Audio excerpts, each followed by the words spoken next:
Welcome back to mckilliplife. My name is Amber, and today is going to be a unpacking blog, so to speak.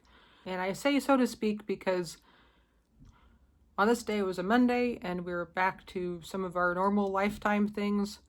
So we had a couple of appointments to go to.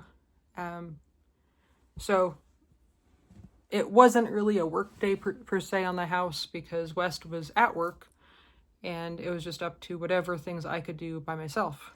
So it ended up being a small list of errands and just checking off things to put a finishing touches on the kitchen.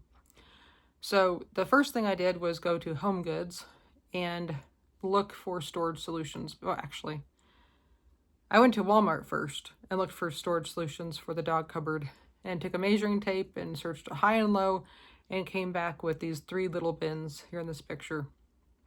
And it didn't do what I wanted it to do. I really wanted, well, it did spur a conversation because at first we were trying to fit the dog treats, the harnesses and leashes, and as well as extra medical supplies for the dogs, all on this one little shelf. And using these 3 buckets, seeing how much space it gave everything, we decided we needed to find a different place for the harnesses. We used to have them hanging up in our kitchen, but I didn't really want to go back to that. So Wes came up with this wonderful idea of hanging them in the closet in the dining room. So part of my checklist for the day was to get some command hooks, and so we were able to hang up the harnesses, and they turned out wonderful. All tucked away. They have their own place now. And it kind of makes sense because that's the cupboard that has like the dog food and all the other supplies for the dogs as well. So that moved off this shelf. So all it left was our extra medical supplies and the dog treats. And we have a lot of dog treats because they get them as gifts too. So that's what also spurred me to go to Home Goods and start with my measuring tape to start looking around, because on a previous day we had found some bins that worked in other places in our kitchen at Home Goods. So I figured they'd probably be the best bet, because if Walmart didn't have it, then maybe they would have something. And I spent a long time, and I had to call West and have like 5 different options that we could possibly work on. We decided on one, and I started walking out of the store and ran across their storage solutions for the kitchen. And I was like, oh, well, this is even better.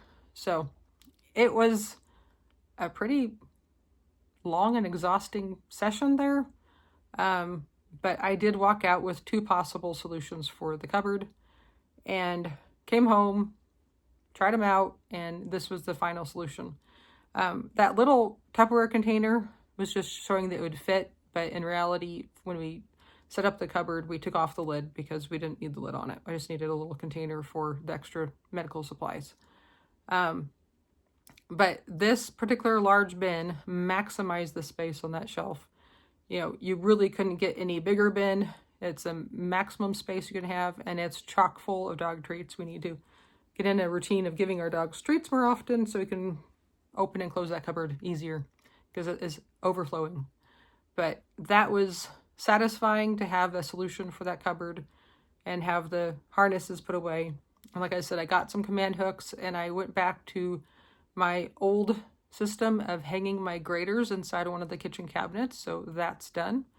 And then we also went and hung up my measuring spoons.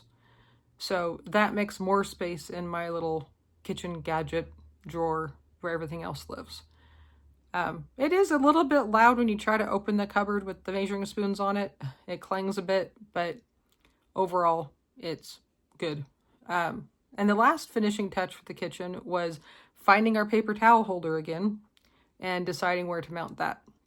Originally, we had it mounted inside, like vertically next to the window opening in the kitchen. And with the cabinets being raised now, I was more than happy to have it mounted underneath. So West went ahead and did that.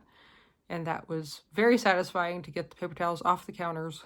And so officially, I think this says that our kitchen's done. I'm sure things will shift and change as we use it. Because like I said, one drawer has already changed one time because we accessed the cork boards. You put them hot pad holders You put them under hot dishes. We use those basically daily at dinner time to put our dishes on the dining room table. And so those need to be in a higher drawer than they were. So they've shifted a little bit. So after those little errands and those touch-ups in the kitchen, we moved on to our next project, which is our entry closet. And here is a picture of all these items need to go in the entry closet. And originally we had some hooks on the wall, so we took the time to reattach all the hooks so the ironing board and all the brooms and everything could be off the ground and in their place. And that still left all of this other stuff.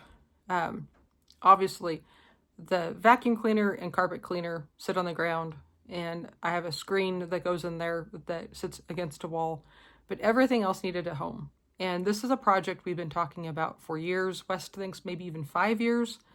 And it's to install a shelf in that cupboard.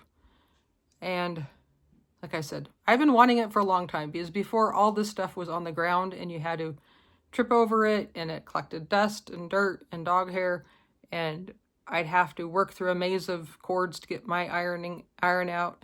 And it just wasn't helpful. So we started the project of making the shelf, and I didn't film a whole lot of it, or actually I didn't film any of it. I just took some pictures along the way. And so you can see it's at night, and we have some plywood out, and we're getting ready to cut it.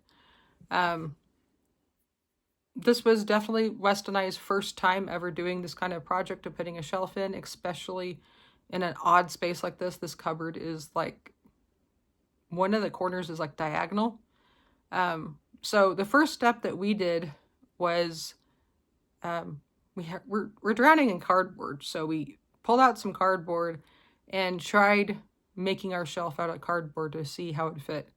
And that was very helpful, because we cut it, it wasn't right, we made adjustments, we were able to make it work.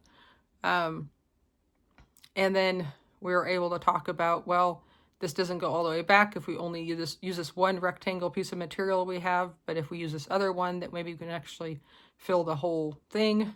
I know that's kind of a vague description, but using a cardboard template was extremely helpful. So on this evening, we got the wood pieces cut out for the shelf, and then my plan was to continue working on it the next day or so we could finish the shelf. So at the end of the day, we still had these things in our entryway, but we were making progress. And I guess that's the theme of our house at the moment, is each day make a little bit of progress. I know that there's a rush we get from finishing a big project and doing a lot of work all at once, but I know for a fact my body is saying it's tired, it's done, it needs a different pace. So my goal is to just do a little bit each day, and on the days that West and I can work together, we'll get more done, but in the meantime, a little bit of progress each day will still get us there. And learning to live in a little bit of a disaster zone, and saying the to-do list will always be there, and it's perfectly fine for me to take time to care for my body and reinstate the routines that help me be the most energized and the most present and the most able to engage in these things.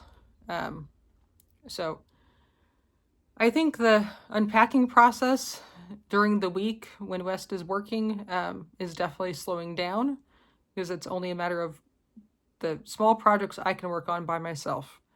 But I foresee our weekends to be still full of working on things together that takes both of us to decide on things. For example, this coming weekend we'll more than likely be building a storage unit, a replacement storage unit from the one that the movers broke originally. So I think you'll see the pattern of the videos. There's a little bit slower, a little bit calmer during the week, and then more larger projects being posted on the weekend when we're able to work together. So the adventure continues. We are taking it one step at a time, and I'm so grateful that you're here to join in. Feel free to comment below and like and subscribe in the meantime. Until next time, have a wonderful day.